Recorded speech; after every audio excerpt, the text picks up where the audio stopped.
Good evening, welcome to Brass Tacks. I'm Zaka Jacob. A day after the Ram Mandir inauguration, there is politics in full flow. The Congress has attacked Prime Minister Modi for politicizing Ram. Karnataka Chief Minister Siddaramaiah has said that this is the BJP's Ram and that the Congress believes in Gandhi's Ram. This is in stark contrast to what the Prime Minister said yesterday from the Ayodhya Mandir after the inauguration of the Mandir, that Ram is everyone's. Ram sabke hai. How can the events of yesterday, which the Congress and other opposition parties are saying is political in nature, how can the events of yesterday, which is a milestone in the journey of the civilizational state, how can it be reduced to the mere political orchestrations of a party? Does the event of yesterday go beyond politics? And perhaps there, did the Congress and the opposition miss a trick first in not attending the Pran Pratihstha and now attacking the government for the politics of it? But first, let's get you up to speed with how this is now becoming an issue front and central in the run-up to the Lok Sabha campaign.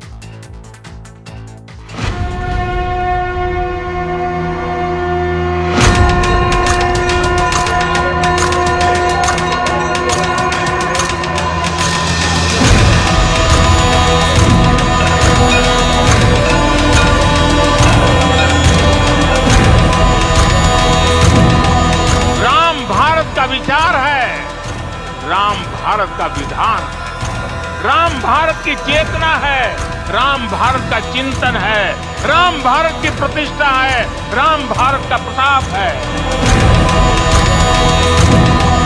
महात्मा गांधीजी रामन्न पूजिस्ते BJP रामन पूजता. Indian secularism means the separation of religion and state. However, of late, the line that demarcates religion and state seems to be getting thinner and thinner.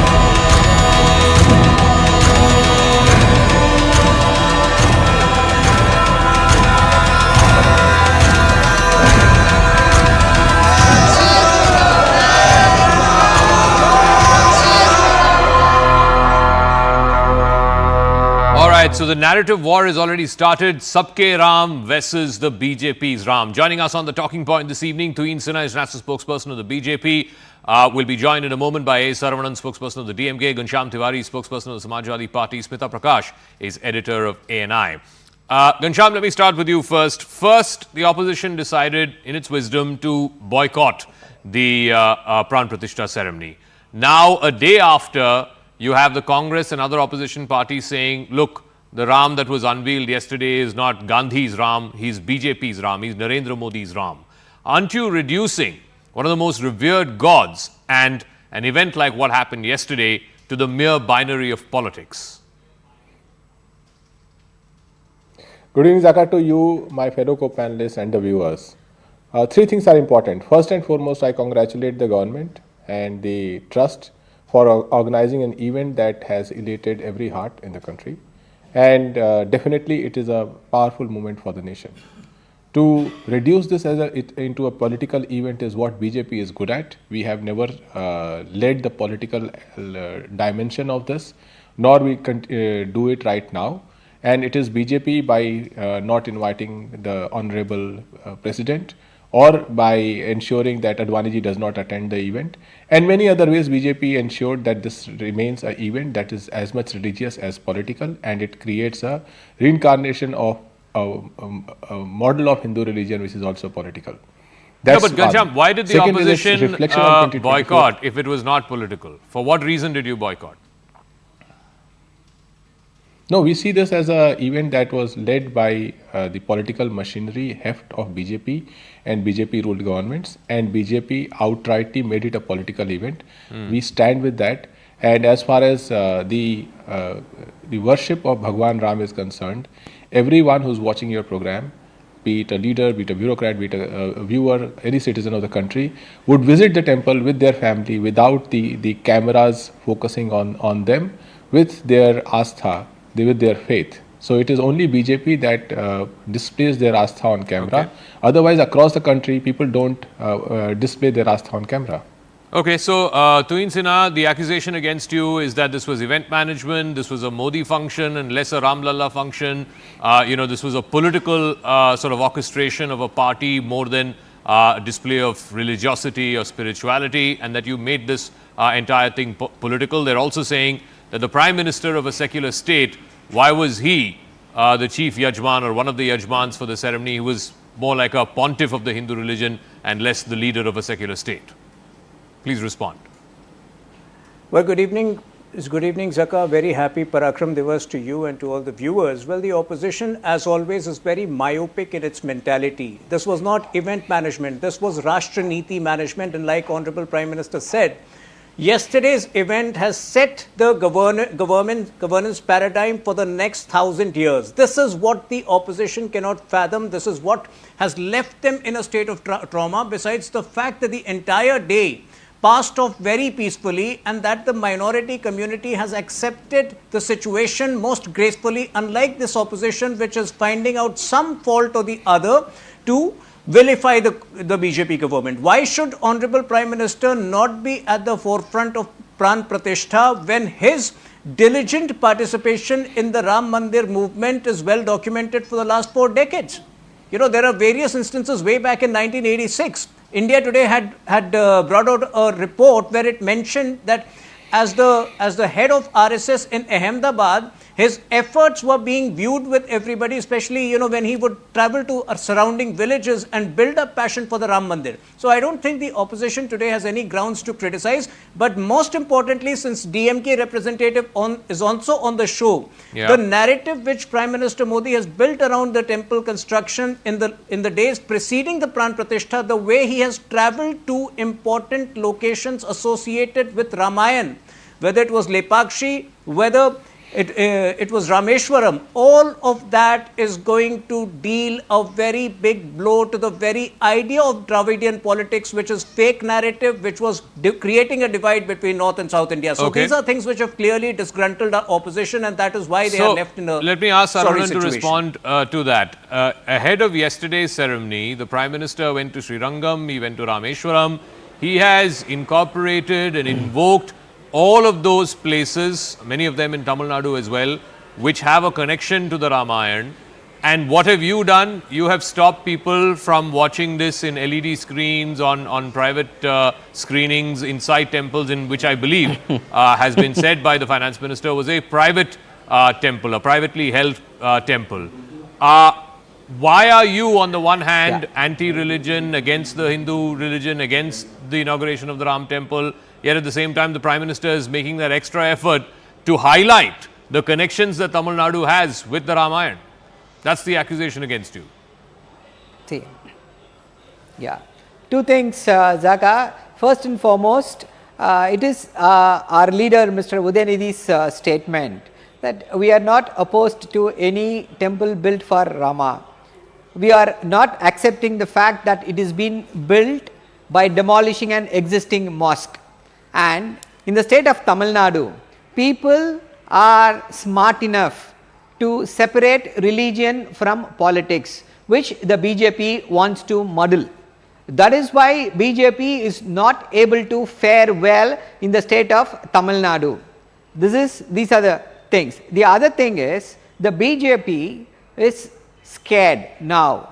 After the inauguration of the Ram temple, it did not get enough political capital. This event was organized. The Ram temple was not fully built. It is not complete yet. But still, the Prime Minister went ahead and inaugurated so that it will be before the 2024 elections. Their calculations show that it did not yield them enough political dividend. So what they do? They send the Union Finance Minister. What's her job? Her job is to look at and nurture the economy of the country. What does she do? She spreads fake news. She spreads rumors.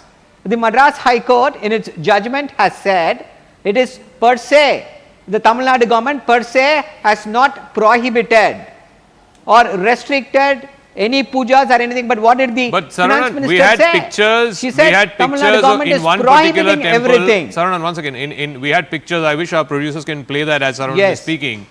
These are pictures from yesterday morning of one temple in Kanchipuram, I believe, where you can see LED screens being dismantled.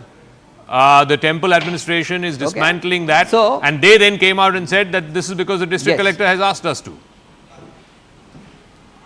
Yeah. See what is the fake news spread by the Union Finance Minister, that the Tamil Nadu government is not allowing any pujas, reciting of Ram Nama inside the temples on the day of inauguration ceremony. They did not speak about LED. Is puja part of watching this thing LED in an LED screen is part of the puja? So the narrative is very clear. They want to portray as though the DMK government is against Hindus. It is the BJP which is against the Hindus. The Shankaracharyas, they said the Prime Minister should not have gone ahead and inaugurated it. And one more point, the most important thing is this: why no women leaders there? We have Madam President from a tribal community. Why was she not? She was not invited for the opening of the Parliament House. She is not invited for the inauguration of Ram Temple. And why was Madam Nirmala Sitharaman not invited to Ayodhya? This is because misogyny. Since you said Sanatana, no women which were we invited, oppose. Smita was there. Smita was there yesterday. For One second. Please yield. Against Smita, you were there. The opposition is trying to reduce what happened yesterday to the binary of politics. Fair enough. I mean, that's the opposition's job. Their job is to oppose the government. But as a person who witnessed what you saw yesterday firsthand in front of your eyes, unfold in front of your eyes, how do you see the events of yesterday and the attempt by the government and its people to try and frame it as a larger-than-life civilizational moment, and yet at the same time the attempt by the opposition to frame this as a political orchestration and event management by Modi and company? Well, it was a very large and very grand event, as every channel has been showing. On the part that about the caste factor, that the president wasn't there, and because and the insinuation that it was because of her caste, inside the Garbhagriha when the ceremony was on, the Yajmans who were there, the parivars who were there, out there were people from some in the hierarchical caste system of the lowest caste. I think Dome is one of the lowest castes. I'm not pretty sure. They are the ones who do I think Ghanshyam would know this. In Uttar Pradesh, in Varanasi, I think they conduct the last rites in Varanasi, if I'm not mistaken. They are the Dome caste people who conduct that. So they were there inside the Garbhagriha while you had the Udupi, why no women? Why no women? One second, Saranan, one Madam, can you answer why no women? Saranan, don't do this. Why no women? No, Saranan. I was there. Please don't do this. Saranan, Saranan, don't do this, please.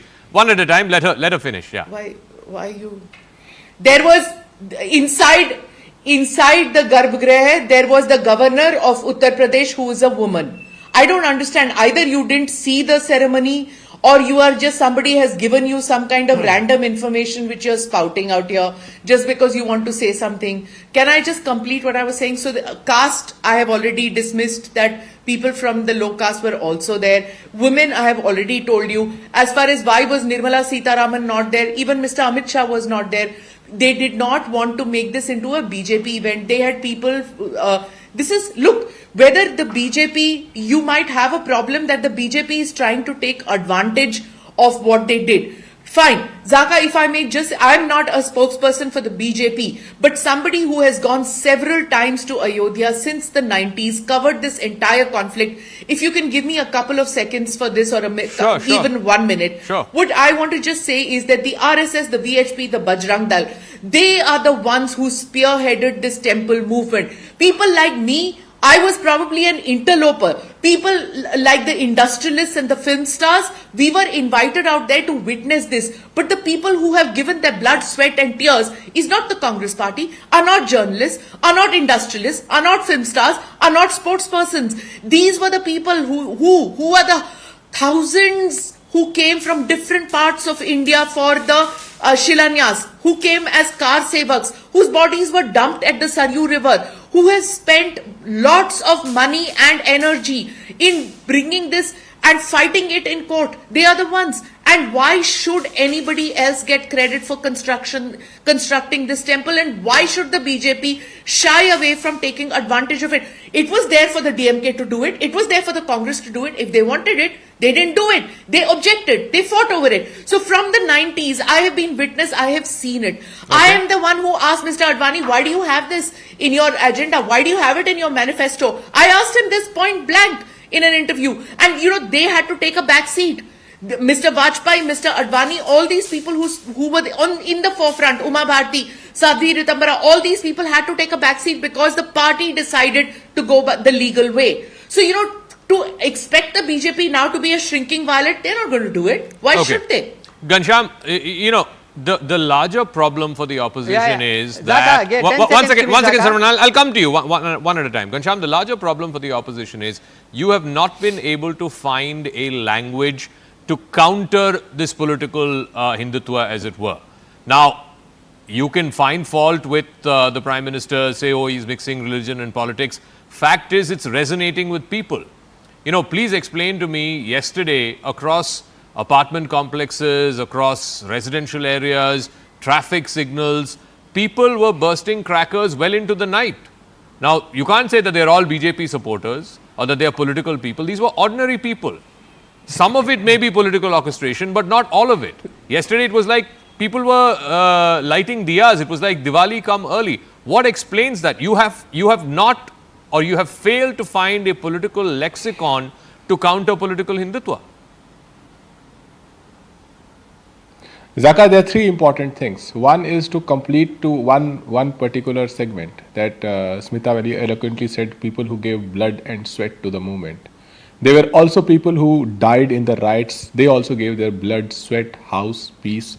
Families who died on 6th after the Babri Masjid demolition. So let us not forget the foundation of people of movement that has blood and sweat. That's one. The point two, yes, you are right that in a country which is 80% Hindu, no other political party has taken the view that we should mobilize the Hindu community on the idea of Hindu Rashtra, on the idea that of Hindus being superior to anybody else and everybody else going down to that superiority. Yes, we have, every other political party has believed in constitution. BJP has taken a leaf from politics in different parts of the world and continued that politics. We believed in Gandhi, they believed in Godse, and to this movement, their politics is winning. That is fine. But the point is that in the going into 2024 election, it is the people who will decide that do they want a politics that delivers your deeper faith in Bhagwan Ram alongside the propaganda of BJP, or do you want a politics that is answerable to the problems that India faces with respect to jobs, with respect to harmony, with respect to continuous inequality rise, the price rise, with respect to what happened with the women of the country, whether it is with Brajbhushan Singh, whether it is the rapists of Bilkis Bano. It is for the people to decide. I think that the yesterday's event was a massive event with all political channels covering this for last 1 month, putting a mic in front of everybody, asking them, are you going, are you not going, whether you have been invited or not invited, but asking them every day. This was the agenda, syllabus for last 1 month. But the syllabus for the entire year is not this. Syllabus for the entire year is that for every job you put out there, today if CNN, News18 or ANI puts a job, 200 people will apply. And they will not have trains to carry those people. There is no way we are giving jobs to youth. That is the syllabus for 2024. Yeah, it would be naive to imagine that 2024 election is going to be decided on this issue.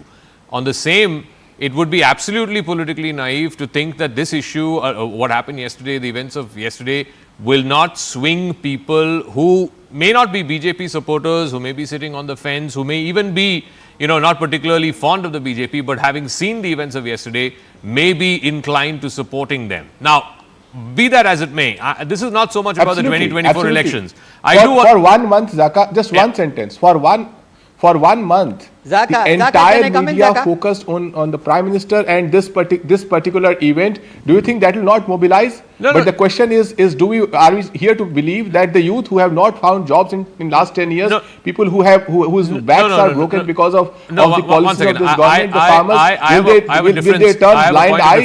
That is the question that we I have a face. point of difference there. I think yesterday's event was bigger than any one individual. As big as any individual might be, it was bigger than the Prime Minister. Yesterday was a seminal moment.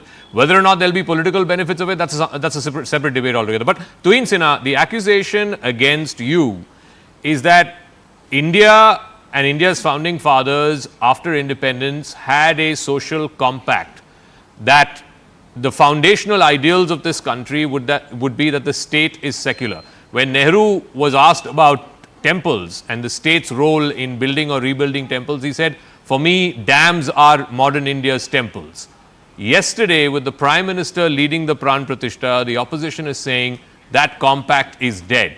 India is no longer, it may be in namesake terms, the word secular might be there in the constitution, but yesterday, India ceased to become a secular republic. That's the accusation from the opposition. You know, Zaka, that's exactly what makes yesterday's day very special. In the last 75, 76 years, we were constantly indoctrinated about the fact that Vikas and Virasat cannot coexist. We were constantly, told that Pragati and Parampara cannot coexist. I think all those self-trappings of a pseudo-secular state has been put to an end yesterday. While you just mentioned rightly that 2024 will not be decided based on the Pran Pratihstha, 2024 has already been decided based on the work which has happened in the last 9.5 years.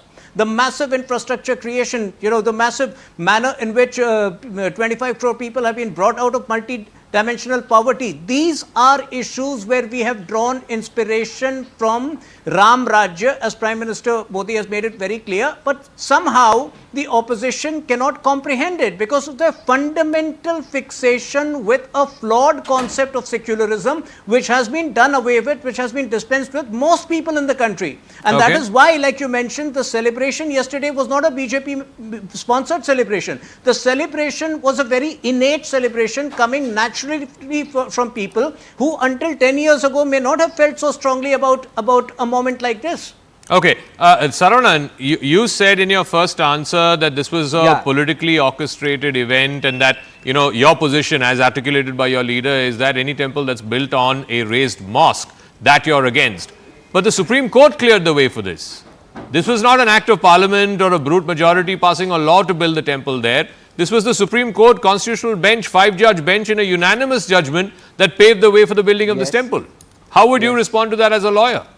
Yes,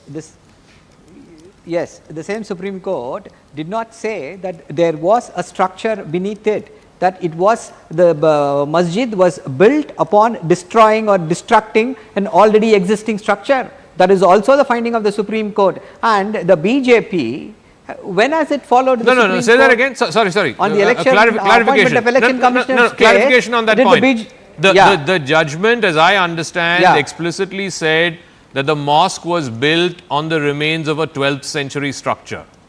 I can ask my research team to pull that out. This is my understanding of what the judgment said. There are other learned people on the panel. I can check with them as well. Yeah.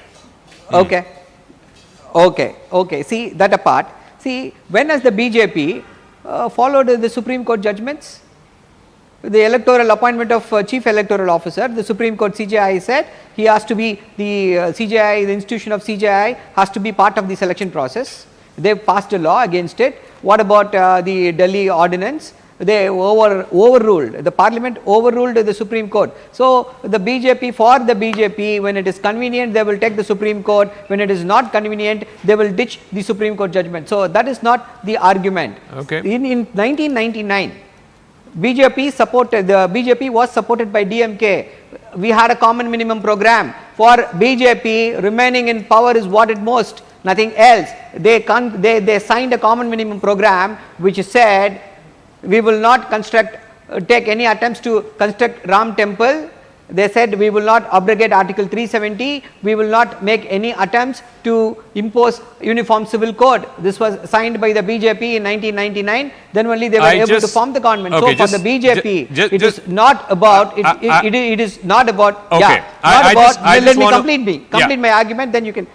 I just want to read out, my research team has just sent us what the Supreme Court said in its constitutional bench order, unanimous order. We cannot reject the ASI report as conjectural. This is the ASI report by Mr. K.K. Mohammed.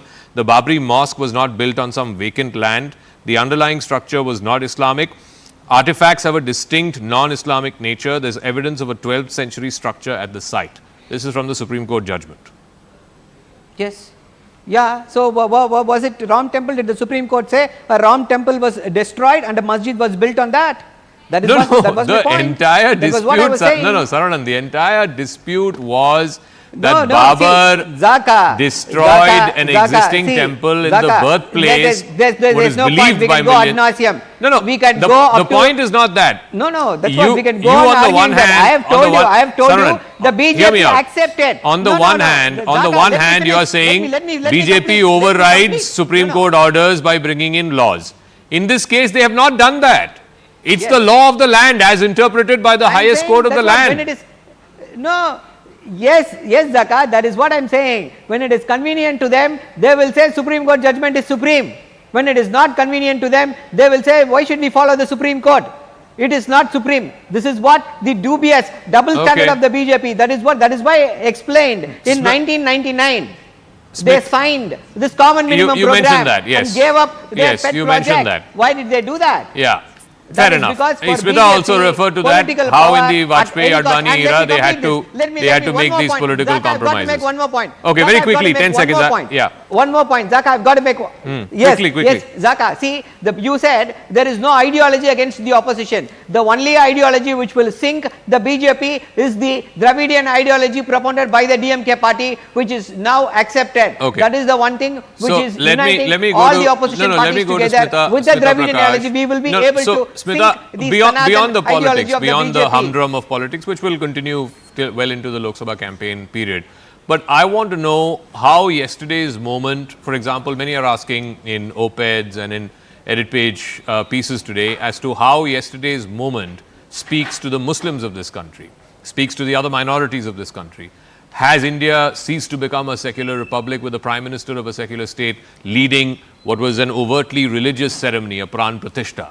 These are questions that the BJP also needs to make an attempt to try and answer, to reach out. Because as Mr. Mohan Bhagwat said, is जोश के समय में होश भी होना चाहिए. Yes, Smita. Yes, I get that. And a lot of the foreign media has said, have written extensively, and television channels were shooting it. While we were in Ayodhya, we saw foreign networks were also there. And many of them are going to take the line that India's pluralism is under threat. And you can take that intellectual line. But the fact is that in India, it is not, when you talk about the separation of the church and state, as they say in the West, and it's church and it is religion and state in India, it's a concept that we accept. But in India, it's not religion as such which one talks about. It is dharma, and dharma goes beyond religion. It goes into ethos, it goes into your duty, it could be myths, legends, everything woven into it, traditions, culture, so many things which unite us as an Indian Muslim, as an Indian Hindu, as an Indian people of Indic religions, which is Buddhism, Jainism, Sikhism. So, there are various points which interlap when you talk about religion in India. And the other point, that being one point, the second which I want to make is that, everybody talks, and even journalists have been talking that when you hear on the loudspeaker, in the planes, everybody reciting the Hanuman Chalisa, will a Muslim who's traveling in the plane feel threatened because everywhere there are religious chants? What about a Sikh? Does he feel a minority, or a Buddhist? But the fact is that all across, the thing is that in India, religious beliefs and practices, why in India, anywhere in the world, Zaka, they are not private. Why do Christians go to church on a Sunday? Why do people practice Sikh Sangat? Why do you go to a Sangat and pray? Why do people pray 5 times in a mosque? Why do you do all that? It is because of a community feeling when you do religious worship. Yes, in some families, it is a private practice in the sense of keeping a Bhagwanji in the corner and you worship. That is a daily thing that you do. It's up to you as a person. You want to do it. It's an individual decision to do it. It's in Russia, China, North Korea maybe where it's state ordered that it is a private thing and it is not to be done. In India and in pluralistic societies, the emphasis is on tolerating it, whether you want to do it on the streets, whether you want to do it at home. No, Ghanshyam, it comes back to what does yesterday's moment mean for India's continuance as a secular state. Now, to be fair, Nehru did not add the word secular in the constitution. The founding fathers did not add the word secular. It was brought in 1976 via the 42nd Amendment. And as Smita said, the classical French definition of separation of church and state will not apply in a civilizational state like India, because in India, Hindu is not just a religion, it's a way of life, it's dharma, and dharma transcends all of this. It transcends person, it transcends state. Therefore, to have the classical Western definition of secularism to apply to India, that many people are saying, including Smita on this show just now, was always a misnomer. It was a misfit. Well, two things. The freedom struggle of India was a movement that was founded on secular principles. So, as a result, it was obvious that India was leading the world in terms of building a secular state when India gained freedom, when the world did not give a chance to India that our country will stay united. But Nehru, with his foundational thoughts, with thought leadership, and with the struggle for freedom across the country that everybody participated, ensured that India remains united and became a thought leader in the country with its secular credentials. When those secular credentials are tested, then the preamble of the constitution changes. And I don't think that there is a big reason to complain that why does that secular word is added, because that was our character. Now, point number two, what Smita ji was saying, that Zaka, you are a Christian, I believe, right? If there are 100 people of Hindu religion surround you, and suddenly with surround sounds the religious slogans are played around your house, and some abuses are hurled, this is exactly that happens in multiple places as processions happen. Do you think you will feel like an equal citizen? And when the police comes, they don't protect you, would you feel like an equal citizen? This is exactly what is happening when a Prime Minister says that kapdo ke rangon se pehchana ja sakta hai, when Amit Shah ji plays his politics. So it is clear when Yogi Adityanath talks about his bulldozer politics, the state is overpowering in different ways through the media that will play every day, that will bring temples to the studio. We are seeing this. Now, the minorities might not speak up because they are already overpowered. But those amongst us who grew up and owe everything that we to of our thoughts to this secular idea of India have to speak up. Even if we don't speak up, then India will go towards the failed nations that others have tried to build on the basis of religion. India is powerful. Tuhin, I'll give you the final word. I have to wrap up in India. In a minute. And I go back to what the Prime Minister said yesterday, what the RSS chief said yesterday about इस जोश के समय में होश भी होना चाहिए. The Prime Minister said ये विजय की ही नहीं विनय का समय है. How are you going to reach out to people who may have genuine fears and insecurities, not just about what happened yesterday, but the way in which comments have been made, the way in which certain sections have been targeted? These are realities on the ground. It's part of the record. From the Samajwadi Party representative and my friend Ghanshyam Tiwari's comments, it was very clear that when Hindus celebrate, they believe that galis become imminent. Well, I think that mindset needs to change. I think even today, the biggest grouse of the Congress of what has put them in a traumatic situation is that what happened in Mira Road near Mumbai yesterday, where some people celebrating the event were attacked. That incident has not happened across the country, which is what this opposition was hoping for. The majority community has showed enormous restraint, but please don't deny them their right to justifiably celebrate.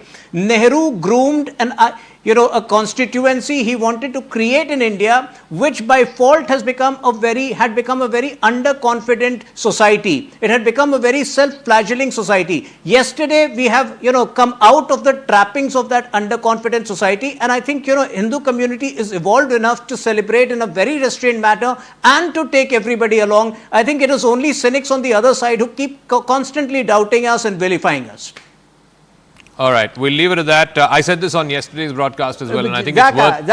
Saran, I'm completely out of time. I've got to move on to the next segment. But thank you very much. I just want to repeat this. At the cost of repetition, I said this last night. I'm saying this again. I think the fact that both on November 9th, 2019, when the Supreme Court verdict came, and yesterday, the 22nd of January, the fact that there was no major large-scale violence in this country is testimony. Of course, to the administration and law and order machinery in various states, the central government, but at the same time, it's also testimony to the inherent tolerance of the people of this land. Because if the people are inherently tolerant, then no matter what is thrown at them, no matter what comes their way, they know how to hold the peace. And I think it's exemplary sort of behavior by society at large yesterday that all of these major events, these epochal events, have passed off without any kind of street violence, stuff which we have seen in this country in the not so recent past. So I think that's a big credit, that's a big plus for all our fellow citizens.